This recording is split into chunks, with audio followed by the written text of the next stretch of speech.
Comment optimiser son calendrier éditorial? Alors, c'est une question de Jonathan. Alors, ou Jonathan, je ne sais pas comment ça se prononce. Alors, euh, tout d'abord, avant de répondre à ta question de but en blanc, il faut se poser la question suivante. À quoi sert un calendrier éditorial quand on veut donc créer du contenu sous forme d'article pour un blog? C'est tout simplement te permettre d'être d'une part organisé, et ensuite de favoriser le trafic sur ton blog. Donc pour ce faire, il va falloir que tu te cales sur les critères SEO.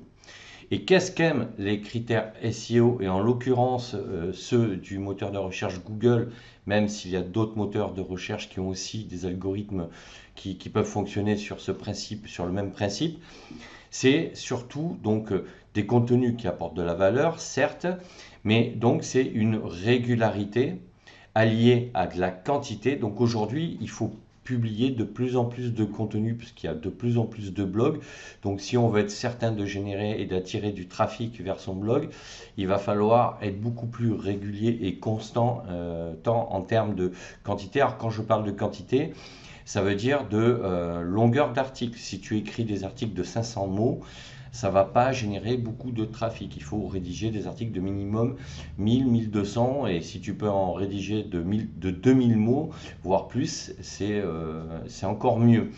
Et ensuite, ce qu'il va falloir, c'est que tu bâtisses un calendrier éditorial par rapport à ta thématique et surtout à tes sous-thématiques, c'est-à-dire tes catégories. Donc là, on est sur mon blog. Donc je vais te montrer moi sur le côté droit comme ça. Tu as ici toutes les catégories que j'aborde sur mon blog. Donc j'en ai 1, 2, 3, 4, 5, 6. Et la principale, c'est devenir formateur en ligne. D'ailleurs, on voit qu'il y a 273 articles sur ce sujet. Alors, ce qu'il faut comprendre, c'est que quand les moteurs de recherche de Google, les robots viennent scanner ton blog, ils essaient de comprendre ta thématique. Ils essaient de comprendre les thématiques que tu abordes, donc le sujet principal et les sous-catégories de ton blog. Et si tu veux rapidement optimiser ton calendrier, parce que le calendrier en soi, l'outil, ça peut être un tableau Excel, ça peut être un calendrier sur Google, ça peut être n'importe quoi sur Outlook, etc. Ça, c'est l'outil. Ce qui va optimiser ton calendrier éditorial, c'est ta méthode de travail. Et ta méthode de travail, c'est au départ de définir des catégories comme je l'ai fait avec une thématique principale. Et c'est de commencer à publier sur ta thématique principale sans négliger tes autres catégories. Parce que quand les moteurs de recherche vont venir, les robots pardon, vont venir scanner ton blog, ils vont devoir rapidement comprendre l'ensemble des sujets que tu traites.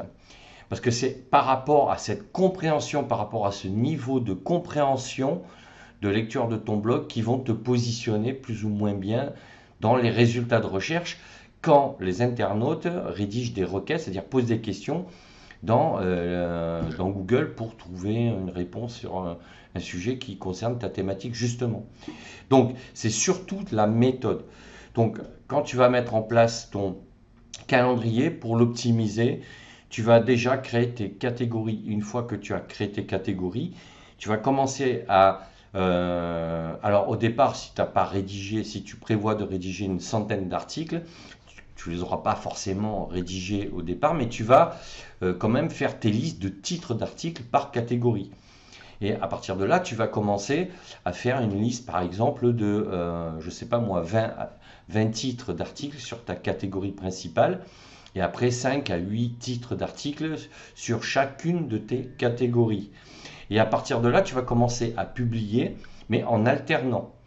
C'est-à-dire que très rapidement, si tu as 5 catégories, il va falloir que tu publies tes 5 premiers articles pour chaque catégorie. Comme ça, dès que les robots arrivent, ils comprennent l'ensemble des sujets que tu abordes. Et à partir de là, ils vont te positionner par rapport aux requêtes qui ont été faites par les internautes dans ces sujets-là.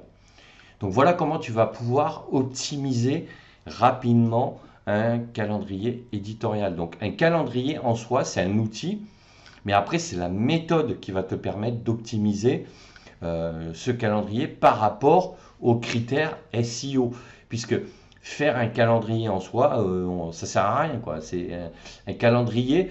L'objectif du calendrier, c'est générer du trafic. Et pour générer du trafic, il va falloir que tu t'organises. Et pour t'organiser, il va falloir que tu crées des catégories.